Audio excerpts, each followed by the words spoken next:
서울의 고층 빌딩 사이에 자리한 건축사무소의 대형 창문으로 무겁게 내리는 빗줄기가 보였어요. 김민주는 자신이 설계한 친환경 주거단지 모형을 바라보며 깊은 한숨을 내쉬었죠. 외부인들은 그를 성공한 건축가로 알았지만 그의 내면은 여전히 채워지지 않은 공허함으로 가득했습니다.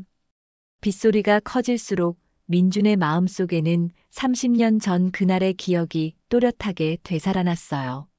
책상 위 캘린더에 적힌 날짜를 바라보니 더욱 마음이 무거워졌죠. 오늘은 4월 17일, 그의 41번째 생일이었으니까요. 어린 민준의 11번째 생일날이었어요. 봄비가 내리는 아침, 아버지 김영호는 특별한 무언가를 사러 나간다고 약속했습니다. 내일 아침에 꼭 돌아올게. 우리 민준이 11살 생일 선물이 뭔지 궁금하지? 그 말을 남기고 아버지는 미소를 지으며 집을 나섰죠. 그런데 그 미소가 마지막이었어요. 아버지는 그날 이후 돌아오지 않았고 민준의 생일은 축하가 아닌 기다림과 실망으로 채워졌습니다. 어머니는 남편을 찾아 경찰서에 신고했고 이웃들과 함께 마을 곳곳을 뒤졌어요. 하지만 김영호는 흔적도 없이 사라졌죠. 소문은 빠르게 퍼졌습니다. 아버지가 큰 빚을 지고 도망쳤다는 소문, 다른 여자와 함께 떠났다는 소문, 심지어 사고를 당했다는 소문까지. 어린 민준의 귀에도 그런 이야기들이 들려왔어요. 밤마다 어머니가 혼자 울던 소리도 들렸죠. 처음에는 아버지가 곧 돌아올 거라고 믿었지만 날이 갈수록 그 믿음은 점점 희미해졌습니다. 어머니는 창가에 앉아 남편을 기다리는 버릇이 생겼어요. 비가 오는 날이면 더 오래 창가에 앉아 있었죠. 비가 오는데 우산을 안 가져갔을 텐데. 어머니의 중얼거림은 민준의 가슴을 더욱 아프게 했습니다. 시간이 흘러도 어머니의 그 습관은 변하지 않았어요. 완주에서의 생활이 힘들어지자 모자는 서울로 이사했지만 어머니는 새 집에서도 여전히 창가에 서서 먼 곳을 바라보곤 했죠. 민주는 어머니의 그런 모습을 보며 점점 아버지에 대한 분노를 키워갔어요. 청소년기에 접어들면서 그 분노는 더 커졌습니다. 학교에서 아버지 참관 수업이 있을 때마다 친구들이 아버지와 함께 야구장에 간다는 이야기를 할 때마다 민준의 가슴 속에는 깊은 상처가 새겨졌죠. 우리 아버지는 죽었어. 친구들의 질문에 언제부턴가 이렇게 대답하기 시작했습니다. 마음속으로는 죽은 것보다 더 나쁜 사람이라고 생각했어요. 대학에 진학해 건축을 공부하면서도 그 상처는 치유되지 않았죠. 오히려 성공에 대한 갈망으로 변했습니다. 아버지에게 내가 얼마나 잘 살고 있는지 보여주겠다는 일종의 복수심 같은 것이었어요. 그렇게 민주는 자신의 상처를 성공이라는 겉옷으로 감추며 살아왔습니다. 성실함과 재능으로 유명 건축사무소의 대표가 되었지만 그의 설계도에는 언제나 채워지지 않는 빈 공간이 있었죠. 3년 전 어머니는 오랜 투병 끝에 세상을 떠났어요. 병상에 누운 어머니는 마지막 순간까지 창밖을 바라보았죠. 민준아, 어머니의 목소리는 바람처럼 가늘었습니다. 너의 아버지를 찾아보렴. 그 사람에게도 사정이 있었을 거야. 민주는 어머니의 손을 꼭 잡았지만 마음속으로는 그 말을 무시했어요. 어떤 사정이 있었길래 30년 동안 한 번도 연락하지 않았을까? 하지만 어머니의 마지막 바람이었기에 속으로만 생각했죠. 그렇게 3년이 더 흘렀고 오늘도 민주는 빗소리를 들으며 과거의 기억 속에 빠져 있었어요. 사무실 문이 열리고 비서가 들어왔습니다. 대표님, 뉴스 보셨어요? 전북 완주에 사상 최악의 폭우가 내려서 마을 전체가 고립됐대요. 민주는 무심코 TV 화면을 바라봤어요. 아나운서의 목소리가 귓가에 맴돌았죠. 전북 완주군 일대에 사상 최악의 폭우가 쏟아져 주민 3천여 명이 고립된 상태입니다. 저수지 범람 위험도 있어 추가 피해가 우려되고 있습니다. 화면에는 물에 잠긴 마을의 모습이 비춰졌어요.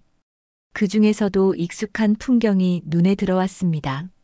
물속에 반쯤 잠긴 커다란 느티나무. 민준의 가슴이 갑자기 쿵쾅거리기 시작했어요. 그곳은 분명 민준이 태어난 마을이었죠. 어릴 적 아버지와 함께 그네를 매달았던 바로 그 느티나무였습니다. 대표님, 괜찮으세요? 비서의 목소리에 민준은 정신을 차렸어요. 재난구 봉사자 모집한다고 했지? 내가 가볼게. 비서는 놀란 표정을 감추지 못했죠. 네. 하지만 내일 중요한 프레젠테이션이 민준은 이미 자켓을 집어들며 말했어요.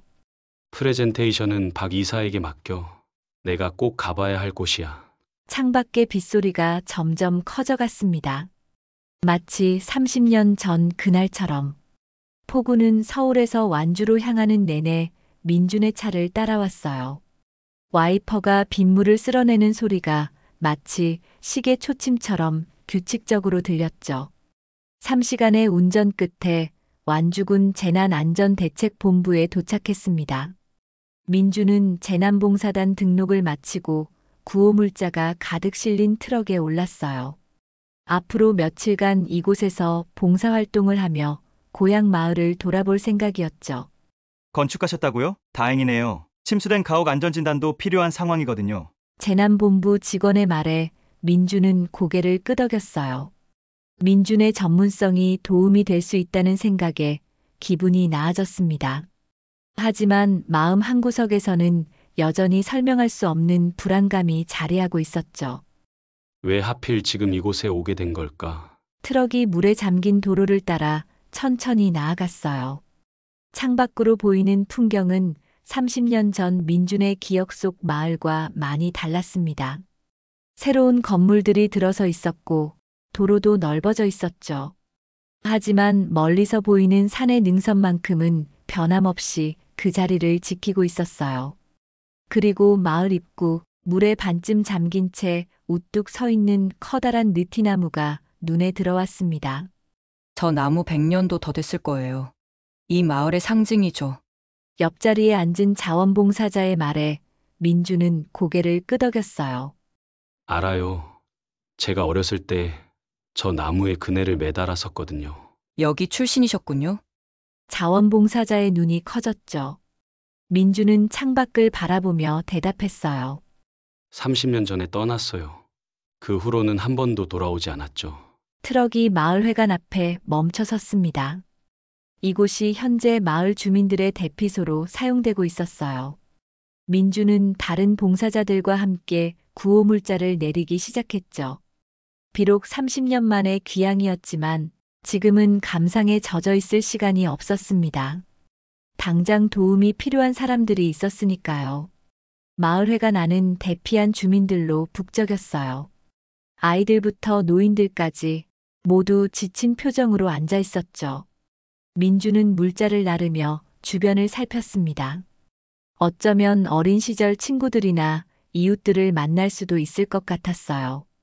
하지만 낯익은 얼굴은 보이지 않았죠. 여기 수건과 담요 더 필요합니다. 누군가 외쳤어요. 민주는 담요 상자를 들고 소리가 들려온 방향으로 향했습니다. 방 안쪽에서는 마을 주민들이 모여 무언가를 논의하고 있었어요. 그중 한 노인이 지도를 펼쳐놓고 지점들을 가리키고 있었죠. 이장님, 상류 쪽 저수지가 위험하다는데 어떻게 해야 할까요? 한 주민이 물었어요. 이장님이라 불린 노인은 침착한 목소리로 대답했습니다. 군청에서 기술자들이 오기로 했어. 우리는 일단 독거노인분들 대피에 집중하자. 민주는 담요 상자를 내려놓으며 그 노인의 뒷모습을 바라봤어요. 허리는 약간 굽었지만 목소리에는 단단한 힘이 실려 있었죠. 민주는 어쩐지 그 뒷모습이 익숙하게 느껴졌습니다. 혹시 이장님 성함이 어떻게 되시나요? 민준이 옆에 있던 주민에게 물었어요. 김영호 이장님이시지? 벌써 15년째 우리 마을 이장을 맡고 계셔. 민준의 손에서 담요가 바닥으로 떨어졌죠. 김영호. 민준의 아버지와 같은 이름이었습니다. 심장이 빠르게 뛰기 시작했어요. 설마 아니겠지. 그때 이장이 몸을 돌렸고 민주는 그의 얼굴을 볼 수 있었습니다. 하지만 거리가 멀고 조명이 어두워 자세히 보기 어려웠어요. 봉사자분들, 정말 감사합니다. 여러분 덕분에 우리 마을이 이 위기를 잘 넘길 수 있을 것 같습니다. 이장의 인사말이 이어졌어요. 지금 가장 시급한 건 외딴 집에 홀로 계신 노인분들을 모시고 오는 일입니다. 자원해 주실 분 계신가요? 민주는 본능적으로 손을 들었어요. 그리고 덧붙여 말했죠. 저는 건축가라 가옥 안전진단도 할 수 있습니다. 이장은 고개를 끄덕였어요. 좋습니다. 그럼 박 반장과 함께 장수마을 쪽으로 가주시겠어요? 거기 독거노인 세 분이 아직 대피하지 않으셨거든요. 민주는 이장과 눈을 마주치지 못한 채 고개를 끄덕였습니다. 왠지 모를 긴장감이 온몸을 감쌌어요. 마치 오래된 상처를 건드리는 것 같은 느낌이었죠. 장수마을로 향하는 길은 물에 잠겨 있어 보트를 타야 했어요. 박 반장이라는 중년 남성과 함께 보트에 올라 노를 저었죠. 빗줄기는 여전히 거셌고 하늘은 어두웠습니다. 이장님, 참 대단한 분이시죠?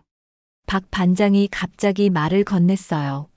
15년 전에 이 마을에 오셔서 처음엔 말이 별로 없으셨어요. 뭔가 큰 상처가 있는 것 같았죠. 그런데 성실하게 일하시면서 주민들 신뢰를 얻으셨어요. 특히 홀로 사는 노인분들을 잘 돌보셨죠. 민주는 호기심이 생겼어요. 이장님에 대해 더 아시는 게 있나요? 박 반장은 잠시 생각에 잠겼다가 대답했습니다. 글쎄요. 가족 얘기는 잘 안 하시는데 매년 4월 17일이면 꼭 혼자 술을 드셔요. 그날은 아무도 이장님을 찾으면 안 된다는 게 마을의 불문율이 됐죠. 민준의 심장이 멈춘 듯 했어요. 4월 17일은 바로 민준의 생일이었습니다. 온갖 생각이 머릿속을 스쳐 지나갔죠. 설마 정말 아버지일까? 그렇다면 왜 30년 동안? 저기 장수마을이 보입니다.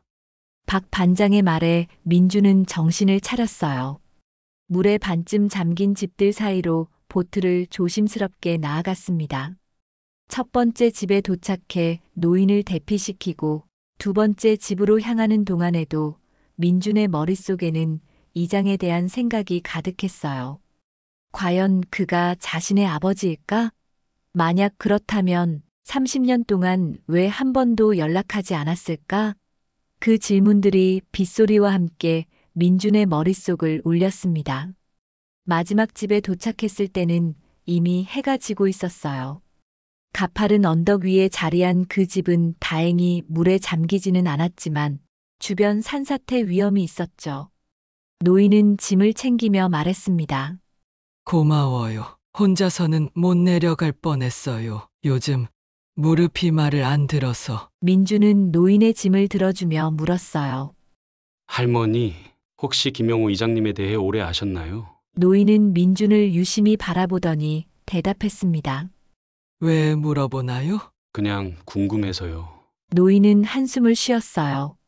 이장님은 참 불쌍한 사람이에요. 여기 오셨을 때는 얼굴에 슬픔이 가득했죠. 술 취하면 가끔 아들과 아내 얘기를 하셨어요. 그런데 둘 다 만날 수 없다고 뭔가 사연이 있는 것 같았어요. 민준의 가슴이 아려왔습니다.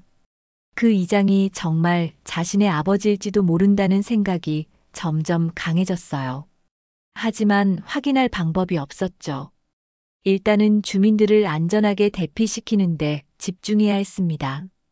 보트를 타고 돌아오는 길, 민주는 이장에 대해 더 알고 싶어졌어요.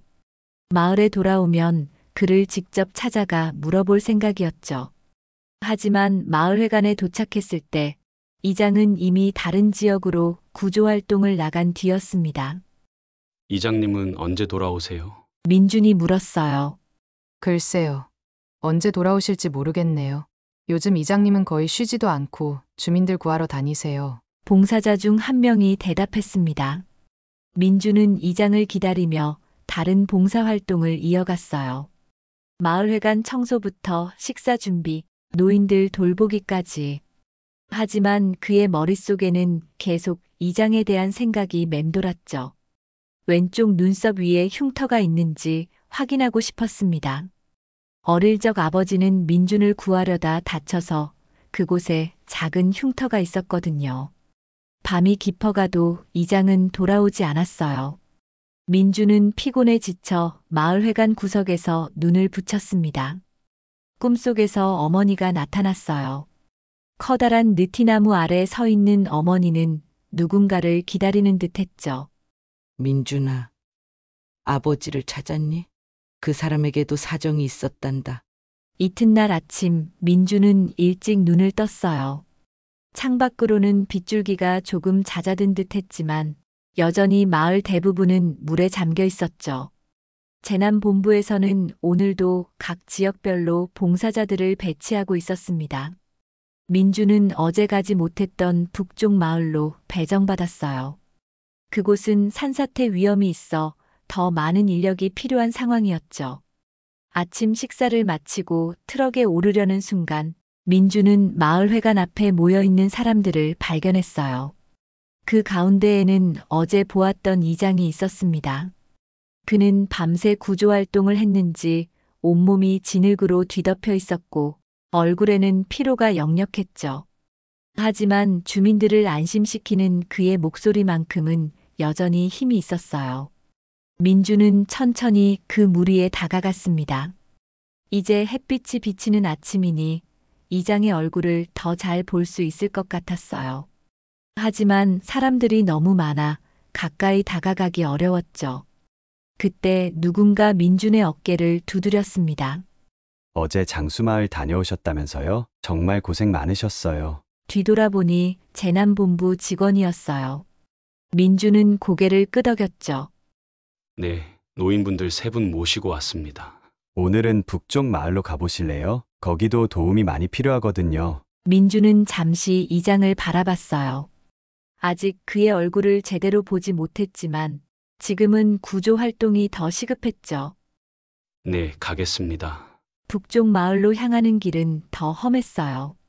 도로가 완전히 유실되어 군용 트럭을 타고 우회로로 가야 했죠. 봉사자들은 모두 긴장한 표정이었습니다. 어제보다 상황이 더 심각해 보였거든요. 어제 밤사이 저수지 일부가 넘쳐서 북쪽 마을이 더 위험해졌어요. 운전석에 앉은 군인이 설명했어요. 지금 주민 대부분은 대피했지만 몇몇 집은 아직 고립된 상태예요. 그 말을 듣자 민준의 가슴이 더 조여왔습니다. 어쩌면 오늘은 더 위험한 상황에 처할 수도 있겠다는 생각이 들었어요. 트럭이 북쪽 마을 입구에 도착했을 때 이미 그곳에는 여러 구조대원들이 활동 중이었어요. 소방대원, 경찰, 자원봉사자들이 힘을 합쳐 고립된 주민들을 구조하고 있었죠. 민준도 곧바로 일에 합류했습니다. 물살이 생각보다 거셌어요. 보트를 타고 가옥을 확인하는 일은 쉽지 않았죠. 민준은 건축 지식을 활용해 위험한 가옥을 식별하고 그곳에 먼저 구조대원을 보내는 역할을 맡았습니다. 시간이 지날수록 더 많은 주민들이 안전하게 대피했어요. 정오가 조금 지났을 무렵 갑자기 무전기에서 긴급 호출이 울렸습니다. 북쪽 다리 근처에 노부부가 고립됐습니다. 집이 무너질 위험이 있어요. 민준이 있던 구역에서 가장 가까웠기에 그는 즉시 2명의 구조대원과 함께 보트를 타고 현장으로 향했어요. 다리 근처에 도착하자 처참한 광경이 펼쳐졌습니다. 오래된 목조 가옥이 물에 반쯤 잠겨 있었고 기둥이 휘청거리고 있었죠. 집 위쪽 창문에서는 노부부가 손을 흔들며 도움을 청하고 있었어요. 물살이 너무 세요. 보트로는 접근하기 어렵겠는데. 한 구조대원이 말했습니다. 그때였어요. 갑자기 다른 쪽에서 한 남자가 로프를 묶은 채 물살을 헤치며 다가오는 것이 보였습니다. 그는 몸을 숙인 채 물살과 싸우며 가옥을 향해 나아가고 있었죠. 이장님이다. 누군가 외쳤어요. 민준의 시선이 그 남자에게 고정됐습니다. 김영호 이장은 60대 후반으로 보이는 나이에도 놀라운 체력을 보여주고 있었어요. 그는 물살에 휩쓸리지 않도록 중심을 잘 잡고 천천히 그러나 확실하게 가옥을 향해 나아갔죠. 뒤에서는 소방대원들이 로프를 잡고 그를 지원하고 있었습니다. 민주는 그 광경을 넋을 잃고 바라봤어요. 마치 영화의 한 장면을 보는 것 같았죠. 그런데 이장이 가옥 근처에 도착했을 때 갑자기 상류에서 큰 물살이 밀려왔습니다. 조심하세요. 민준이 본능적으로 외쳤어요. 이장은 그 소리에 고개를 돌렸고 그 순간 민준은 처음으로 그의 얼굴을 똑똑히 볼 수 있었습니다. 비록 주름이 많이 생겼고 머리카락은 하얗게 변했지만 그 눈빛만큼은 민준이 기억하는 아버지의 눈빛과 같았어요. 그리고 왼쪽 눈썹 위에 작은 흉터. 틀림없었습니다. 그는 민준의 아버지였어요. 민준의 가슴이 터질 듯이 뛰었죠. 30년 동안 그렇게 찾고 싶었으면서도 원망했던 사람, 그렇게 그리워했으면서도 미워했던 사람이 바로 눈앞에 있었습니다. 하지만 이장은 민준을 알아보지 못한 채 다시 노부부를 구하는 데 집중했어요. 큰 물살을 피해 가옥에 도착한 그는 노부부에게 안전장비를 착용시키고 소방대원들과 함께 그들을 안전하게 물 밖으로 이끌었죠. 구조가 완료되고 모두가 안전한 곳으로 대피한 후 민주는 이장에게 다가가고 싶었어요. 하지만 무슨 말을 해야 할지, 어떻게 자신을 소개해야 할지 혼란스러웠습니다. 30년 동안 쌓아온 원망과 분노가 여전히 가슴속에 남아 있었지만 동시에 아버지가 노부부를 구하기 위해 자신의 목숨을 걸었던 모습에 존경심도 느꼈죠. 저기 이장님. 민준이 입을 열려는 순간 또다시 무전기에서 긴급 호출이 울렸어요. 서쪽 지역에 산사태 발생. 주택 세 채가 매몰됐습니다. 모든 가용 인력 출동 요망. 이장은 미안하다는 표정으로 민준을 바라봤습니다. 나중에 이야기합시다. 지금은 더 급한 일이 있어요. 그리고는 다른 구조대원들과 함께 서둘러 현장을 떠났죠. 민주는 그 자리에 우두커니 서서 아버지의 뒷모습을 바라봤어요. 30년 만에 찾았지만 아직도 그에게 다가가지 못했습니다. 하지만 이제 알았어요. 아버지는 살아있었고 이 마을의 이장으로서 다른 사람들을 위해 헌신하고 있다는 것을. 민준의 마음속에는 복잡한 감정들이 뒤엉켰죠. 그리고 결심했습니다. 이번 재난이 끝나면 반드시 아버지와 마주 앉아 대화를 나눌 것이라고. 산사태 현장의 구조 작업은 밤늦게까지 이어졌어요. 다행히 매몰된 주민들은 모두 생존해 있었지만 여러 명이 부상을 입어 긴급 후송이 필요했죠. 민준도 현장에서 있는 힘껏 도왔지만 김영호 이장과 제대로 마주할 기회는 없었습니다. 이장은 항상 가장 위험한 곳에서 주민들을 돕고 있었고 휴식 없이 현장을 누볐어요. 밤이 깊어 모든 구조 작업이 일단락되었을 때 민주는 지친 몸을 이끌고 마을회관으로 돌아왔습니다. 대피소로 사용되는 공간은 여전히 사람들로 북적였지만 한쪽 구석에 마련된 간이 침대에서는 탈진한 봉사자들이 잠시 눈을 붙이고 있었어요. 민준도 그들 사이에 자리를 잡았죠. 하지만 잠은 오지 않았어요.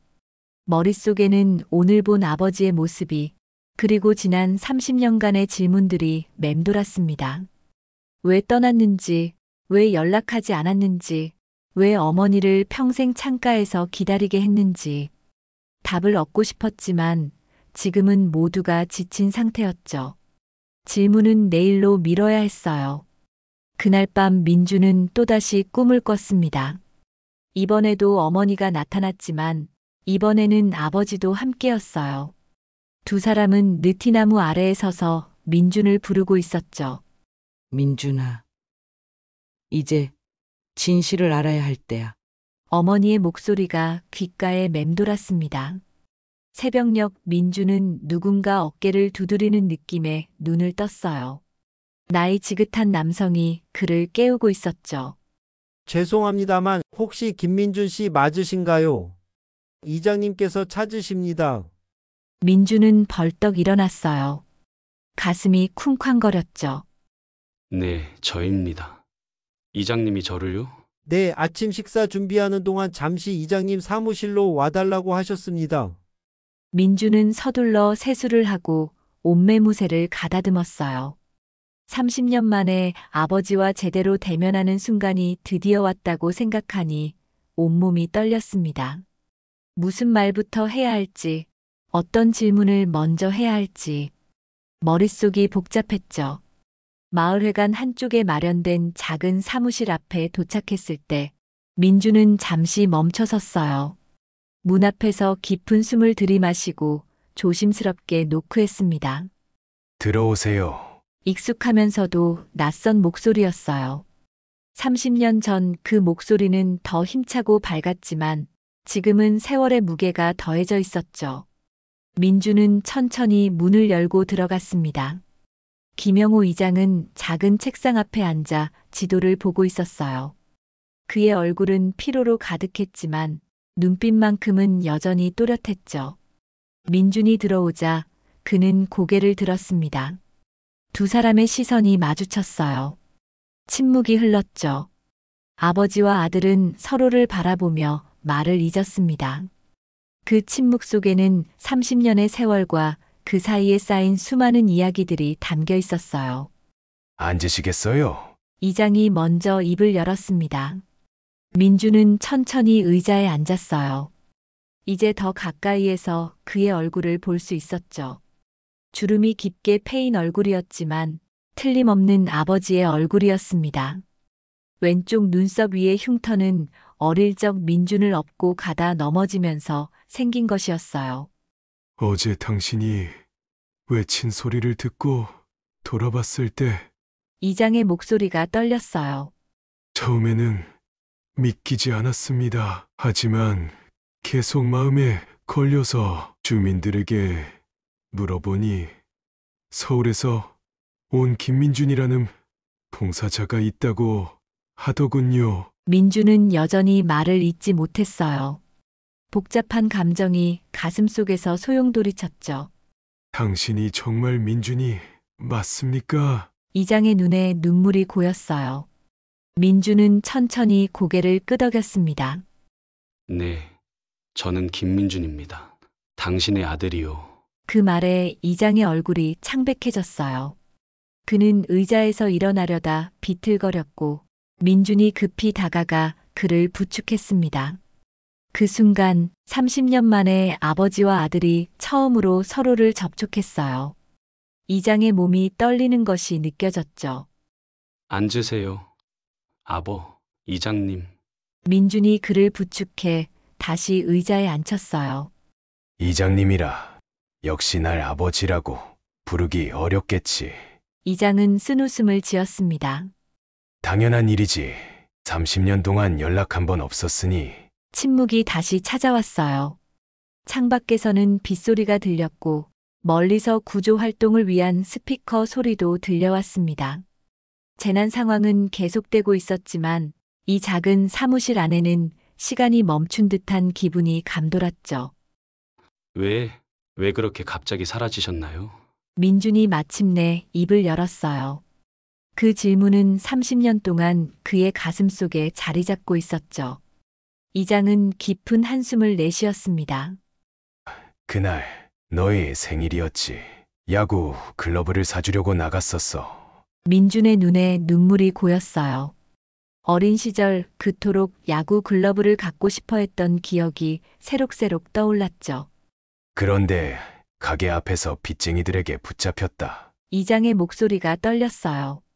내가 사업에 실패해서 큰 빚을 지고 있었거든. 그들은 날 데려가 겁을 줬지. 그리고 최후 통첩을 했다. 돈을 갚지 못하면 가족에게 해를 입히겠다고. 민주는 놀란 표정으로 아버지를 바라봤어요. 그런 사연이 있었다니.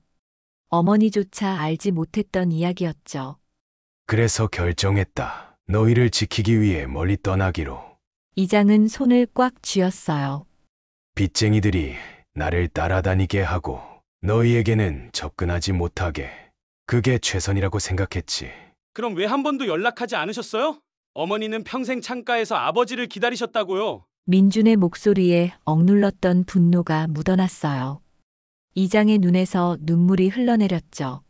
처음 몇 년은 정말 연락할 수 없었다. 빚쟁이들이 너희를 찾아갈까봐. 그 후에는 여러 곳을 떠돌며 빚을 갚기 위해 일했지. 10년이 지나서야 모든 빚을 갚을 수 있었어. 그래도 10년이면 충분했잖아요. 그 후로도 20년이나 더 지났는데. 민준의 목소리가 높아졌어요. 빚을 다 갚고 완주로 돌아왔을 때 너희는 이미 떠난 뒤였다. 이장이 떨리는 목소리로 말했죠. 이웃들에게 물어보니 어머니와 내가 서울로 이사했다고 했어. 주소도 모르고 그때는 지금처럼 인터넷도 없고 사람 찾기가 쉽지 않았지. 찾으려고 노력은 했나요? 민준이 물었어요. 이장은 고개를 끄덕였습니다. 몇 번 서울에 가봤지. 하지만 김민준이라는 이름만으로는 찾기가 너무 어려웠어. 게다가 그는 잠시 말을 멈추었어요. 두려웠다. 너희를 버리고 간 아버지로 다시 나타나는 것이 너희 생활을 망치는 게 아닐까 걱정됐지. 민준은 복잡한 감정에 휩싸였어요. 아버지의 이야기가 진실인지 확신할 수 없었지만 그의 눈빛에서 진심이 느껴졌죠. 그리고 이 마을에서 15년간 이장으로 봉사하며 살아온 모습을 보면 그가 말하는 것이 사실일 가능성이 컸습니다. 어머니는 어떻게 지내시니? 이장이 조심스럽게 물었어요. 민준의 눈에 눈물이 맺혔죠. 3년 전에 돌아가셨어요. 폐암이었습니다. 이장의 얼굴이 창백해졌어요. 그는 의자에 깊이 몸을 묻으며 신음소리를 냈죠. 그렇구나. 내가 너무 늦었구나. 돌아가시기 전 어머니의 마지막 말씀이 민준의 목소리가 떨렸어요. 아버지를 찾아보라는 거였어요. 그 사람에게도 사정이 있었을 거라고. 이장의 어깨가 격렬하게 떨렸어요. 그는 얼굴을 손으로 가린 채 흐느꼈죠. 미안하다. 정말 미안하다. 너희 어머니를, 나를 용서해 줄 수 있겠니? 민준은 무슨 말을 해야 할지 몰랐어요. 30년 동안 상상했던 재회의 순간은 이렇지 않았죠. 분노와 원망을 쏟아낼 거라고 생각했는데 지금 눈앞에 있는 건 자신의 나이보다 훨씬 늙어 보이는 슬픔에 잠긴 한 노인이었습니다. 꿈을 꿨어요. 민준이 조용히 말했어요. 어머니가 느티나무 아래 서 계셨고 아버지를 용서하라고 하셨어요. 이장은 놀란 눈으로 민준을 바라봤습니다. 나도 같은 꿈을 꿨다. 느티나무 아래서 너희 어머니가. 두 사람은 서로를 바라보며 전율했어요. 우연일까? 아니면 어떤 신비한 연결이 있는 것일까? 그 질문에 답할 시간은 없었죠. 밖에서 급한 발소리가 들렸고 문이 갑자기 열렸습니다. 이장님, 큰일 났습니다. 상류 저수지 2개의 균열이 생겼대요. 범람 위험이 있습니다. 이장은 즉시 자세를 바로 했어요. 아무리 개인적인 일이 있더라도 지금은 마을 주민들의 안전이 우선이었죠. 곧 가겠네. 대피 준비를 시작하게. 직원이 나가자 이장은 민준을 바라봤어요. 이야기를 마저 해야 하는데 지금은. 알아요. 민준이 말했죠. 주민들이 먼저예요. 저도 돕겠습니다. 이장은 고마운 표정으로 고개를 끄덕였어요. 아버지와 아들은 함께 사무실을 나섰습니다. 밖에서는 비상 사이렌이 울리고 있었죠. 30년의 세월을 뛰어넘는 화해의 순간은 아직 완전히 오지 않았지만 첫걸음은 내딛었어요. 그리고 지금은 함께 이 위기를 극복하는 것이 더 중요했습니다. 이장의 지시에 따라 마을 전체에 대피령이 내려졌어요. 상류 저수지 2개 생긴 균열이 점점 커지고 있었고 수압을 견디지 못하면 마을 전체가 물에 잠길 위험이 있었죠. 주민들은 신속하게 높은 지대로 이동했고 구호물자도 안전한 장소로 옮겨졌습니다. 민준은 아버지 옆에서 주민 대피를 도왔어요. 두 사람 사이에는 아직 많은 이야기가 오가지 않았지만 함께 일하는 과정에서 서로에 대한 이해가 조금씩 깊어졌죠. 민주는 아버지가 얼마나 마을 사람들의 신뢰를 받고 있는지, 그리고 얼마나 헌신적으로 일하는지를 직접 목격할 수 있었습니다. 대피 작업이 거의 끝나갈 무렵 이장이 민준에게 다가왔어요. 주민 대부분은 안전하게 대피했네. 하지만 아직 한 가지 문제가 남았어. 무슨 일인가요? 민준이 물었죠. 저수지 둑을 직접 확인해봐야 해. 이장의 표정은 진지했어요. 기술자들이 오고 있지만 지금 상황이 얼마나 심각한지 알아야 대응 계획을 세울 수 있거든. 민준의 눈이 커졌어요. 그건 너무 위험하지 않나요? 둑이 무너지면. 그래서 내가 혼자 가려고 했네. 이장이 말했죠. 하지만 너가 건축가라면 함께 가주겠나? 너의 전문 지식이 도움이 될 것 같아. 민준은 잠시 망설였어요. 위험한 임무였지만 아버지를 혼자 보낼 수는 없었죠. 함께 가겠습니다. 두 사람은 필요한 장비를 챙기고 지프차를 타고 상류로 향했어요. 도로 대부분이 물에 잠겨 있어 우회로를 이용해야 했죠. 빗줄기는 여전히 거셌고 하늘은 어두웠습니다. 가는 내내 두 사람은 침묵을 지켰어요. 너무 많은 이야기를 나눠야 했지만 지금은 눈앞의 위기를 해결하는 것이 더 중요했죠. 저수지에 도착했을 때 상황은 생각보다 심각했어요. 둑 일부가 이미 무너져 내리기 시작했고 물이 새어나오고 있었죠. 민주는 전문가적 시선으로 상황을 분석했습니다. 긴급 보강 작업이 필요해요. 균열이 더 커지면 둑 전체가 무너질 수 있어요. 이장은 고개를 끄덕였어요. 군에서 모래주머니를 보내기로 했어. 하지만 지금 당장은 우리가 할 수 있는 일을 해야 해. 두 사람은 주변에서 구할 수 있는 자재들을 모아 임시 보강 작업을 시작했어요. 빗속에서 작업하는 것은 쉽지 않았지만 아버지와 아들은 묵묵히 힘을 합쳤죠. 작업 중에 이장이 문득 말을 걸었습니다. 너가 건축가가 됐구나. 어렸을 때부터 블록 쌓기를 좋아했었지. 민주는 잠시 손을 멈추고 아버지를 바라봤어요. 기억하고 계셨네요. 모든 걸 기억하고 있단다. 이장의 목소리가 떨렸어요. 너가 처음 걸음마를 배웠을 때, 첫 글자를 썼을 때, 그리고 내가 떠난 그날까지. 민주는 다시 작업을 이어갔지만 마음속에는 감정의 파도가 일었어요. 아버지가 그토록 자신을 기억하고 있었다는 사실이 믿기지 않았죠. 어머니는 마지막까지 어땠니? 이장이 조심스럽게 물었어요. 민주는 잠시 망설이다 대답했죠. 강한 분이셨어요. 혼자서 저를 키우시느라 정말 고생하셨지만 한 번도 불평하지 않으셨어요. 그렇겠지. 너희 어머니는 늘 강인했으니까. 이장의 눈에 눈물이 고였어요. 하지만 항상 창가에서 아버지를 기다리셨어요. 민준의 목소리가 떨렸죠. 비가 오는 날이면 더 오래 창가에 앉아 계셨고요. 이장의 손이 멈췄어요. 그는 멍한 표정으로 먼 산을 바라봤죠. 내가 정말 큰 잘못을 했구나. 그때였어요. 갑자기 둑 위쪽에서 큰 소리가 났고 균열이 급격히 확장되기 시작했습니다. 물러서! 이장이 민준을 밀치며 소리쳤어요. 두 사람은 급히 안전한 거리로 물러섰죠. 다행히 둑 전체가 무너지지는 않았지만 상황은 점점 위험해지고 있었습니다.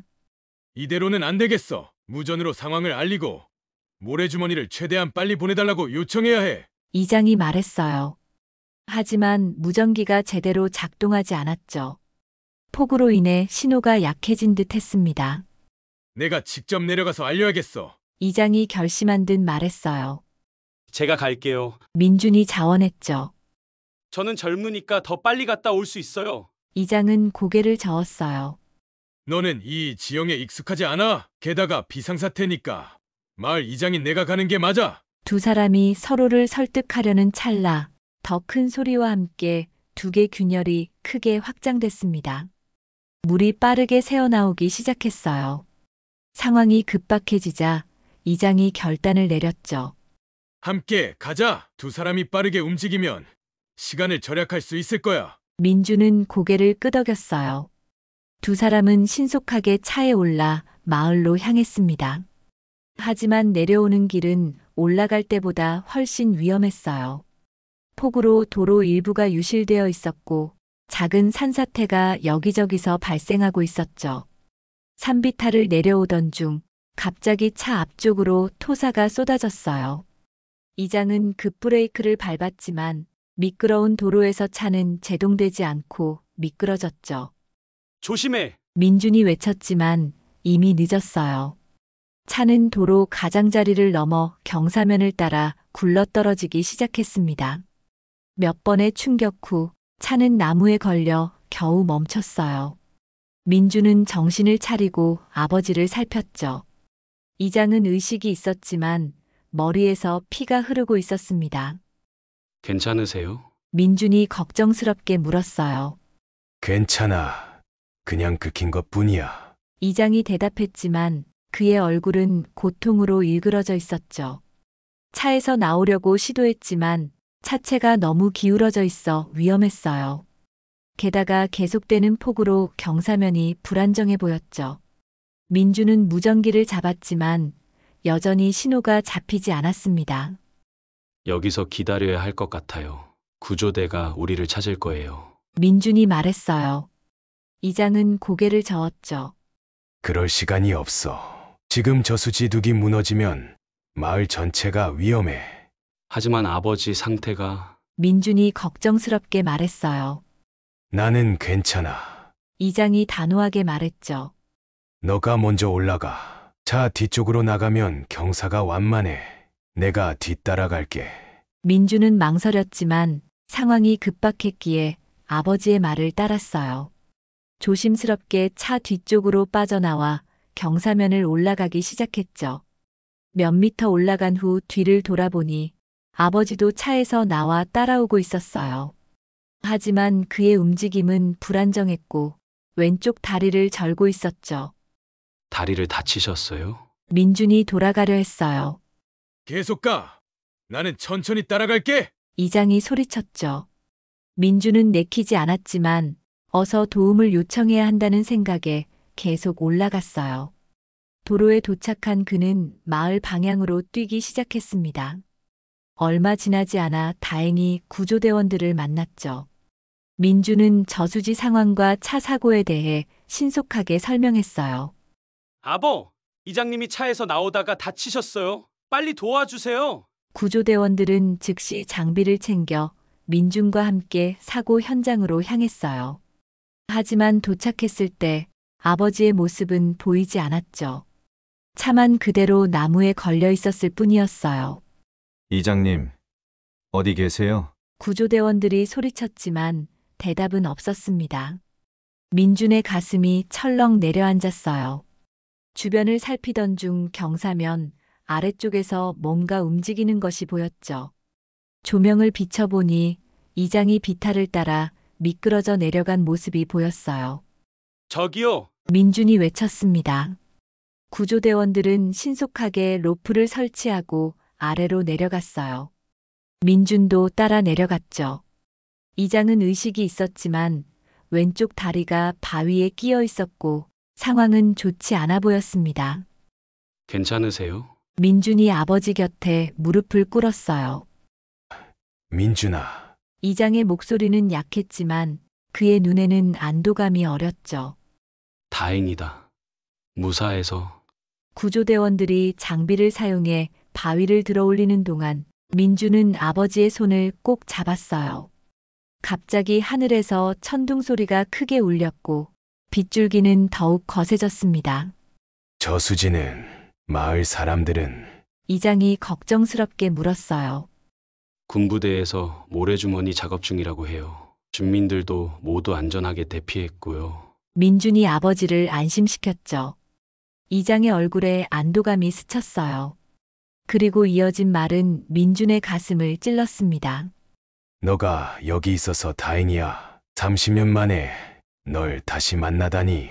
구조대원들이 마침내 바위를 들어올려 이장의 다리를 자유롭게 했어요. 그러나 상태는 좋지 않았죠. 다리뼈가 부러진 듯 했고 출혈도 심했습니다. 구조대원들이 응급처치를 하는 동안 민주는 계속 아버지의 곁을 지켰어요. 민준아, 이장이 힘겹게 입을 열었죠. 혹시 나를 원망하니? 이제 병원으로 이송하겠습니다. 구조대원이 말했어요. 민주는 고개를 저으며 아버지의 손을 꼭 잡았죠. 걱정 마세요.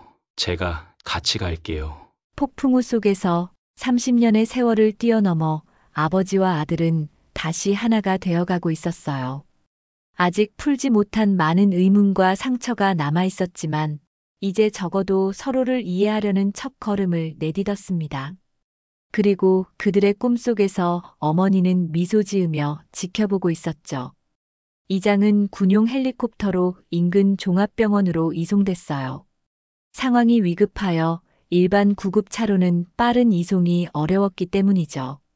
민주는 아버지와 함께 헬리콥터에 타고 싶었지만 공간 제한으로 의료진만 동승할 수 있었습니다. 대신 그는 최대한 빨리 병원으로 가겠다고 약속했어요. 마을로 돌아온 민주는 저수지 상황을 확인했죠.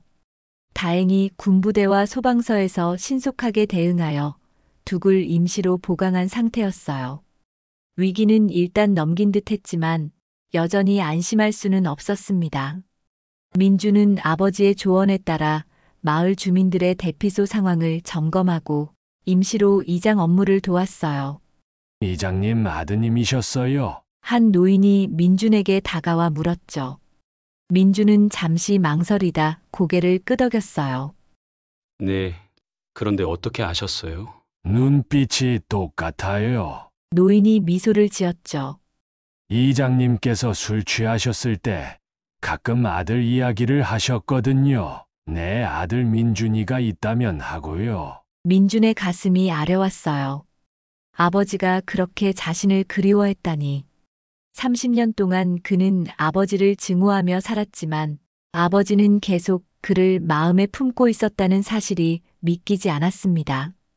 대피소 업무를 마치고 민주는 즉시 병원으로 향했어요. 인근 도시의 종합병원까지는 1시간 정도 걸렸죠. 도착하자마자 응급실로 달려갔지만 아버지는 이미 수술실로 옮겨진 상태였습니다. 다리 골절이 심각하고 내부 출혈도 있어 긴급 수술이 필요한 상황입니다. 의사가 설명했어요. 민주는 수술실 앞 의자에 앉아 기다렸죠.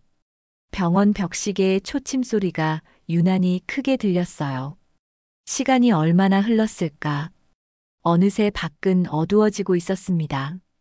창밖으로는 여전히 비가 내리고 있었죠. 피로가 몰려왔어요. 민주는 눈을 감았고 어느새 꿈속으로 빠져들었습니다. 꿈에서 그는 고향 마을의 커다란 느티나무 아래 서 있었어요. 어머니가 그 나무 아래에서 미소를 짓고 있었죠. 민준아, 아버지를 찾았구나.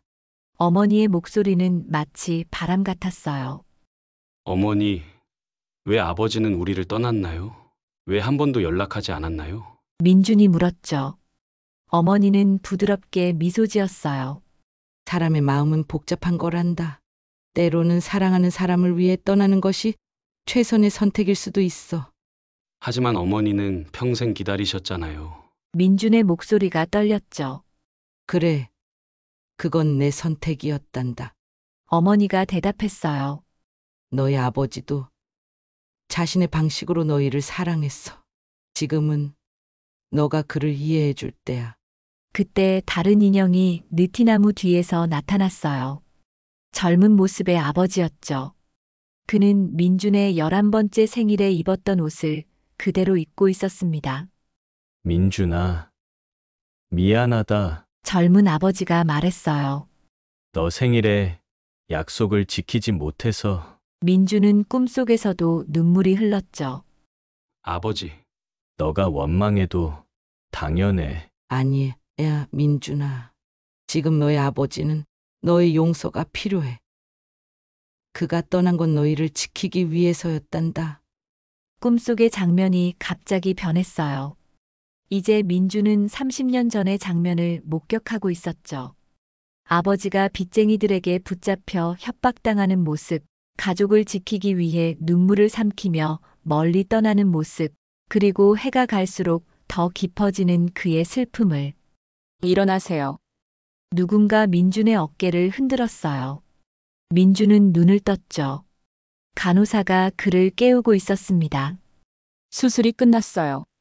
의사 선생님께서 면담하고 싶어 하세요. 민준은 급히 일어났어요. 꿈이 너무 생생해서 현실과 구분이 잘 되지 않았죠. 하지만 이제 정신을 차려야 했습니다. 의사를 따라 진료실로 들어간 민준은 긴장된 표정으로 아버지의 상태를 물었어요. 다행히 수술은 성공적이었습니다. 의사가 말했죠. 다만 연세가 있으시다 보니 회복에는 시간이 좀 걸릴 것 같아요. 특히 다리 골절이 심각해서 재활 치료가 필요할 겁니다. 민준은 안도의 한숨을 내쉬었어요. 면회할 수 있을까요? 지금은 마취해서 깨어나는 중이라 내일 아침에 가능할 것 같네요. 의사가 대답했죠. 병원 근처 모텔에 묵기로 한 민준은 방에 들어서자마자 피로에 지쳐 침대에 쓰러졌어요. 그날 밤에도 그는 꿈을 꿨습니다. 이번에도 느티나무 아래였지만 이번에는 어머니와 아버지가 함께 손을 잡고 서 있었죠. 두 사람은 행복한 미소를 지으며 민준을 바라보고 있었어요. 다음 날 아침, 민준은 일찍 일어나 병원으로 향했습니다. 집중치료실에 있는 아버지는 이제 의식이 돌아온 상태였어요. 민준이 병실에 들어서자 아버지는 약하게 미소를 지었죠. 오래 기다렸니? 이장의 목소리는 여전히 약했어요. 민준은 아버지 곁에 앉았죠. 아니요, 전혀요. 어떠세요? 살 것 같다. 이장이 작게 웃었어요. 마을은 어떻게 됐니? 다행히 저수지 2기 보강되어 위기는 넘겼어요. 주민들도 모두 안전하고요. 민준이 대답했죠. 이장은 안도의 표정을 지었어요. 그리고 잠시 침묵 후에 물었습니다. 어제 밤 또 꿈을 꿨니? 민준의 눈이 커졌어요. 네, 어머니와 아버지가 느티나무 아래에 계셨어요. 이장의 눈에 눈물이 고였죠. 나도 똑같은 꿈을 꿨다. 너희 어머니가 우리 셋이 함께 있는 모습을. 두 사람은 서로를 바라보며 말을 잇지 못했어요. 이것은 단순한 우연을 넘어선 무언가였습니다. 마치 어머니의 영혼이 두 사람을 화해시키기 위해 메시지를 보내는 것 같았죠. 민준아. 이장이 떨리는 손을 내밀었어요. 민준은 아버지의 병상 곁에 앉아 그의 이야기에 귀를 기울였어요. 의사들이 아버지의 상태를 살피러 나간 사이 두 사람만의 시간이 주어졌죠. 그동안 쌓인 질문들을 하나씩 풀어갈 기회였습니다. 폭우가 없었다면 우리는 평생 만나지 못했을지도 모르겠네요. 민준이 조용히 말했어요. 아버지는 창밖을 바라보며 고개를 끄덕였습니다. 그의 눈에는 세월의 무게가 고스란히 담겨 있었어요. 병실 창으로 보이는 하늘은 며칠 만에 처음으로 맑았죠. 먹구름이 걷히고 햇살이 비치는 모습이 마치 그들의 상황과 닮아 있었습니다.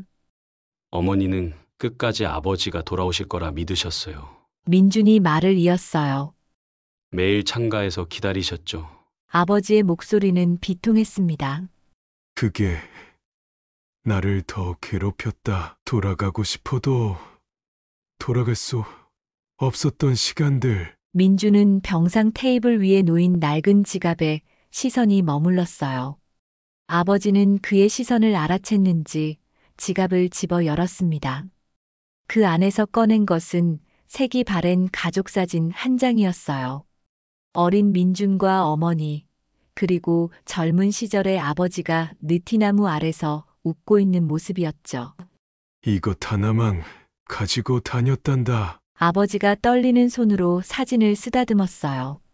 내가 떠난 이유를 내가 이해할 수 있을지 모르겠구나. 민준은 사진을 받아들었습니다. 유년 시절의 기억이 파편처럼 떠올랐어요.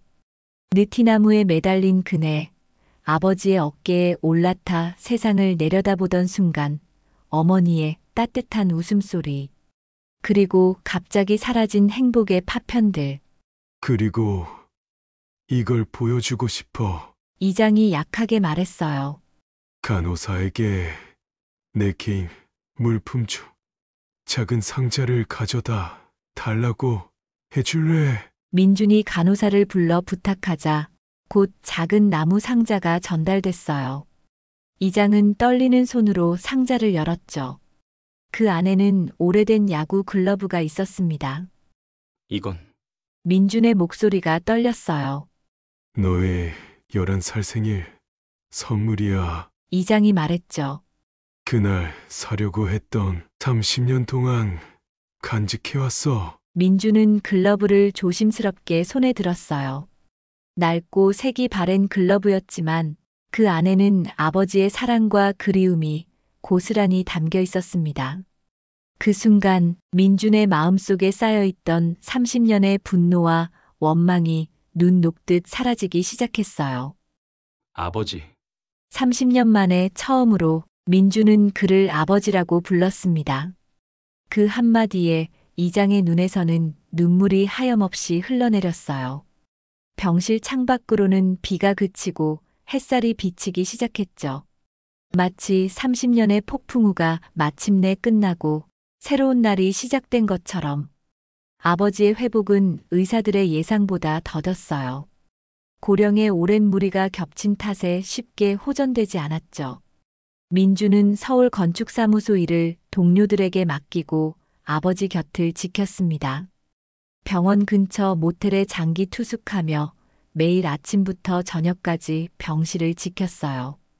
간호사들은 아들의 헌신적인 모습에 감동했고 환자 면회 시간이 지나도 특별히 병실에 남을 수 있게 배려해 주었습니다.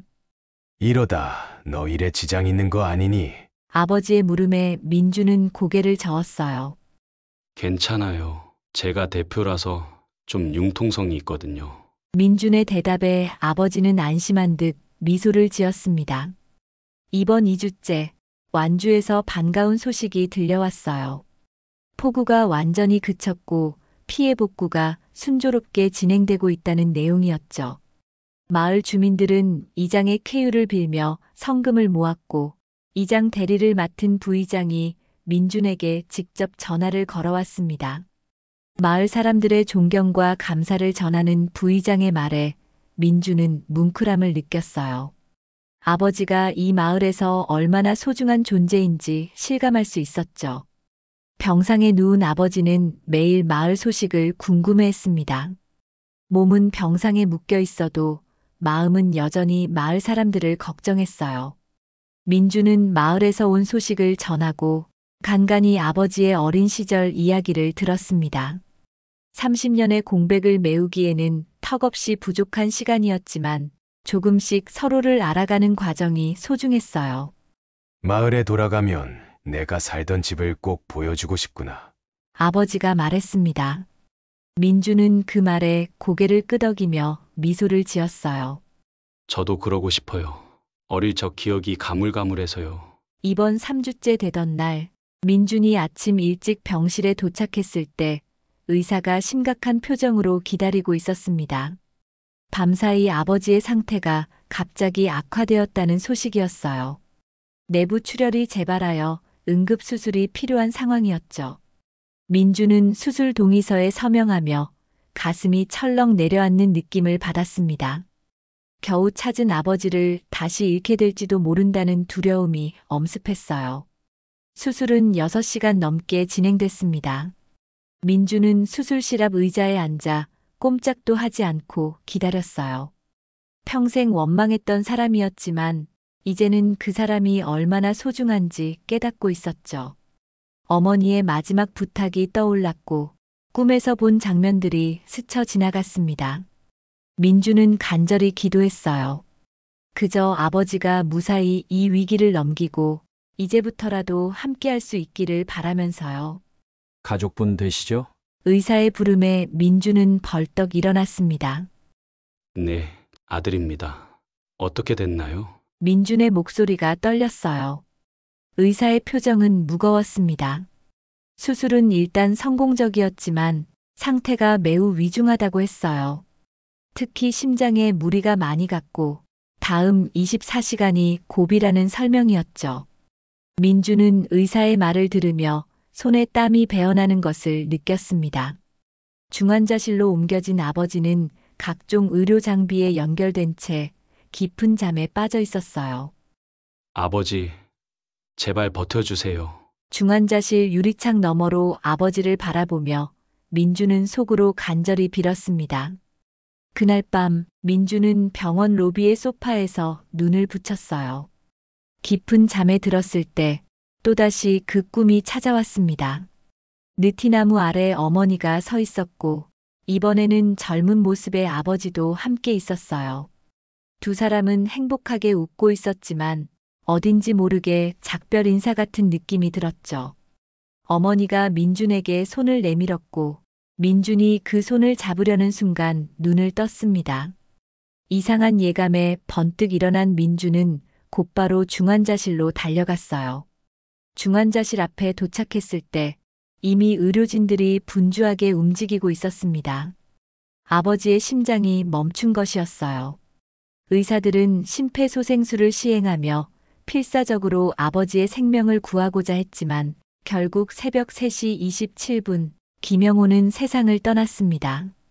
30년 만에 아들을 다시 만나고 겨우 한 달을 함께 보낸 후에요. 민주는 망연자실한 상태로 병원 절차를 밟았습니다.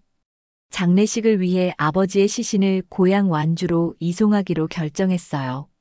아버지가 15년 동안 헌신한 마을에서 마지막 가시는 길을 배웅하는 것이 옳다고 생각했죠. 부의장에게 연락하자 마을 전체가 슬픔에 잠겼습니다. 모든 주민이 장례식에 참석하겠다는 뜻을 전해왔어요. 아버지의 유품을 정리하던 중 민주는 작은 나무 상자를 발견했습니다. 그 안에는 30년 전 민준의 생일 선물로 준비했던 야구 글러브가 고이 보관되어 있었어요. 시간이 많이 흘러 가죽은 낡고 딱딱해졌지만 그 안에 담긴 아버지의 사랑만큼은 여전히 따뜻했죠. 글러브 아래에는 오래된 편지가 있었습니다. 사랑하는 아들 민준에게라고 쓰여 있었어요. 민준은 떨리는 손으로 편지를 펼쳤습니다. 민준아, 아빠가 너의 곁을 떠나야 한다면 이유가 무엇이든 언젠가는 이해해 주길 바란다. 아빠는 항상 너를 사랑한다. 꼭 행복하게 살아다오. 단순하고 짧은 글이었지만 그 안에는 아버지의 모든 마음이 담겨 있었어요. 민준의 눈에서는 뜨거운 눈물이 흘러내렸습니다. 30년 동안 품었던 원망과 분노가 눈 녹듯 사라지고 이제는 깊은 이해와 용서만이 남았어요. 비록 아버지는 떠났지만 그가 마음속 깊이 자신을 사랑했다는 것을 알게 된 것만으로도 민준의 마음은 위로받았습니다. 상자 속에서 발견한 낡은 사진 한 장, 아버지와 어머니, 그리고 어린 민준이 느티나무 아래서 활짝 웃고 있는 모습이 담겨 있었죠. 아버지의 장례식은 완주 마을 전체가 참여한 가운데 엄숙하게 치러졌어요. 비록 혈육은 민준 혼자였지만 15년 동안 아버지가 헌신했던 마을 주민들이 모두 가족이 되어 마지막 길을 배웅했죠. 추모 행렬은 마을을 가로질러 지나갔고 그 길에는 아버지를 기리는 현수막과 조화가 가득했습니다. 마을 사람들의 증언을 들으며 민주는 이곳에서의 아버지가 얼마나 존경받는 인물이었는지 새삼 실감했어요. 이 이장님은 우리 마을의 은인이었어요. 한 노인이 민준에게 말했습니다. 다른 주민은 눈물을 훔치며 덧붙였어요. 폭우가 올 때마다 제일 먼저 위험한 곳으로 달려가셨죠.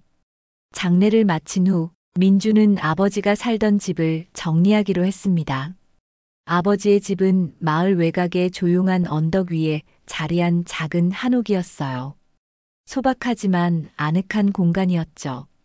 거실 벽에는 민준과 어머니의 오래된 사진이 걸려 있었고 책상 서랍에는 민준의 어린 시절 그림과 편지들이 고이 보관되어 있었습니다. 아버지는 떠난 가족을 한시도 잊지 않고 마음에 품고 살아왔던 거예요. 특히 눈에 띈 것은 달력이었습니다. 매년 4월 17일 민준의 생일에는 빨간 동그라미가 쳐져 있었어요. 그날만큼은 절대 마을 일정을 잡지 않았다는 부의장의 설명이 덧붙여졌죠. 아버지는 30년 동안 한 번도 빼놓지 않고 아들의 생일을 기억하고 있었던 것입니다. 민주는 그 달력들을 보며 가슴이 저며오는 아픔을 느꼈어요. 아버지의 서재에서는 더 놀라운 발견이 이어졌습니다. 민준이 신문이나 잡지에 실린 기사, 수상 소식 등이 모두 스크랩되어 있었어요. 심지어 민준의 건축사무소 홈페이지를 프린트해 둔 것까지 있었죠. 아버지는 멀리서나마 아들의 성장과 성공을 지켜보고 있었던 것입니다. 그런 노력과 정성에 민준은 북받치는 감정을 주체할 수 없었어요. 아버지. 민준은 아버지의 방에 앉아 작은 목소리로 불렀습니다. 집 정리를 거의 마쳤을 때 부의장이 찾아왔어요. 그는 민준에게 봉투 하나를 건넸습니다. 아버지가 만약의 사태를 대비해 남겨둔 유언장이었죠. 봉투 안에는 집 증서와 함께 짧은 편지가 들어 있었어요. 사랑하는 아들 민준에게 우리가 다시 만날 수 있게 해준 하늘에 감사한다. 이제 내가 떠나더라도 후회는 없구나. 다만 내가 이곳 마을과 인연을 이어갔으면 하는 바람이 있어. 너의 재능으로 이 마을이 더 아름다워질 수 있을 거야. 민준은 아버지의 마지막 소원을 가슴에 담았습니다. 서울로 돌아가는 길, 마을 입구에 커다란 느티나무를 지나며 그는 차를 세웠어요. 그 나무 아래 서서 30년 전의 기억을 더듬었죠. 아버지와 함께 그네를 타던 순간 어머니가 웃으며 지켜보던 모습. 마치 어제의 일처럼 선명하게 떠올랐습니다. 민주는 조용히 눈을 감고 깊은 숨을 들이마셨어요. 3개월 후 민주는 완주로 돌아왔습니다. 이번에는 혼자가 아니었어요. 그의 건축팀과 함께였죠. 폭우로 피해를 입은 마을을 재건하는 프로젝트를 맡게 된 것입니다. 민주는 아버지의 집을 베이스 캠프 삼아 마을 재건 작업에 몰두했어요.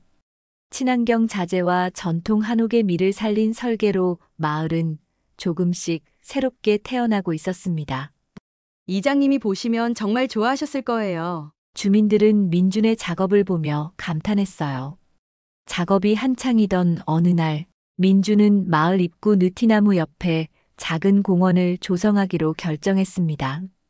그곳에는 아버지를 기리는 작은 비석과 쉼터가 마련되었어요.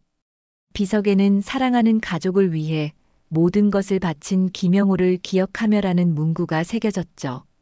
공원 준공식 날, 하늘에서는 부드러운 봄비가 내렸습니다. 마치 축복의 의미처럼요. 재건 작업이 마무리될 무렵 민주는 중요한 결정을 내렸어요. 서울의 건축사무소는 유지하되 완주에도 지사를 설립하기로 한 것입니다.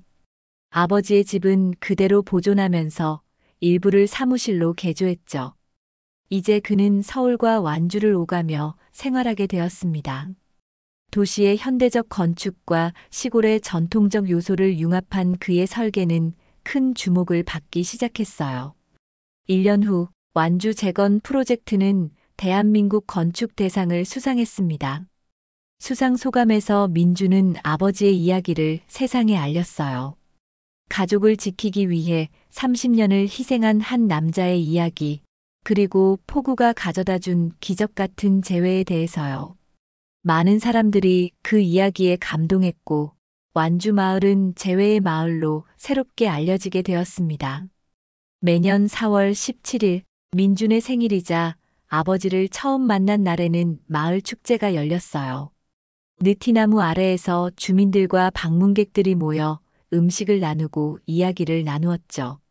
민주는 이날만큼은 반드시 완주에 있었습니다. 느티나무 아래 벤치에 앉아 하늘을 바라보며 어머니와 아버지를 생각했어요. 가끔 꿈에서는 여전히 그들을 만납니다.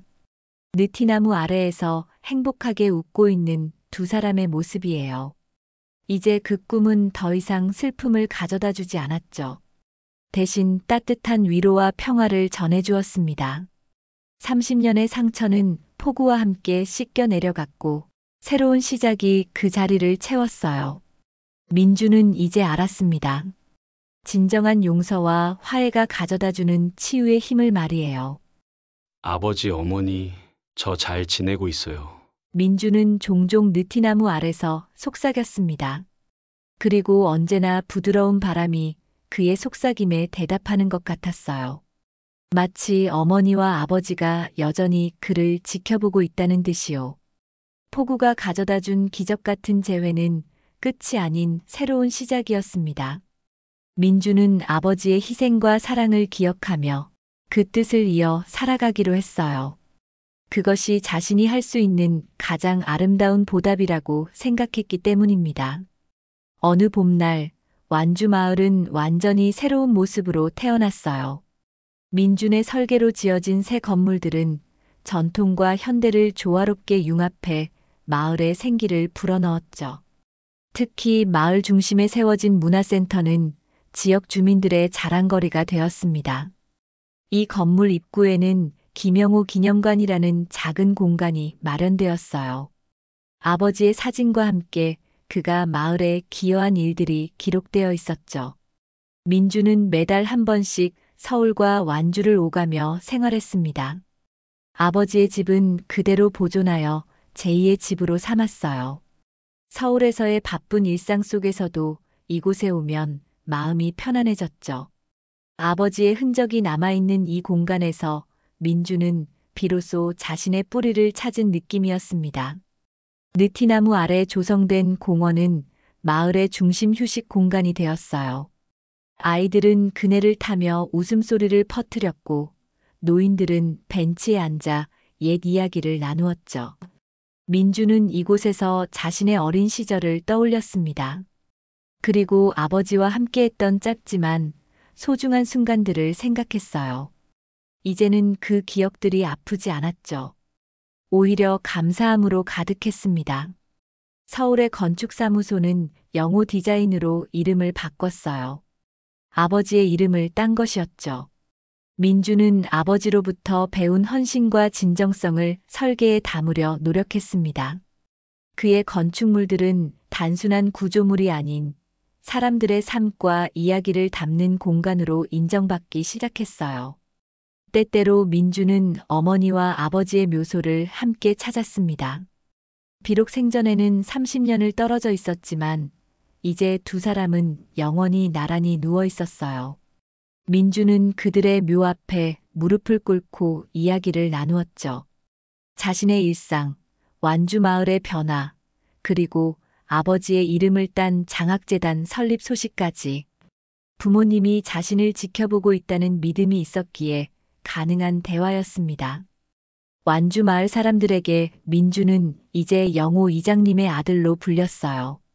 그 호칭이 민준에게는 세상 어떤 직함보다 자랑스러웠죠. 아버지가 마을을 위해 헌신했듯 민준도 자신의 방식으로 마을에 기여하기 시작했습니다. 지역 아이들을 위한 건축 교실을 열고 폭우와 같은 자연재해에 대비한 안전한 마을 설계를 연구했어요. 민준의 삶은 아버지를 만나기 전과 후로 나뉘었습니다. 전에는 성공과 인정을 향한 끝없는 질주였다면 이제는 진정한 의미와 가치를 찾는 여정이 되었어요. 성공의 정의가 바뀐 것이죠. 자신의 이름을 빛내는 것보다 아버지의 뜻을 이어 다른 이들의 삶에 빛을 전하는 것이 더 중요해졌습니다. 삶은 때로 우리에게 예상치 못한 폭우를 내립니다. 그 비는 모든 것을 쓸어가기도 하지만 동시에 오랜 상처를 씻어내고 새로운 시작을 가능하게 하기도 해요.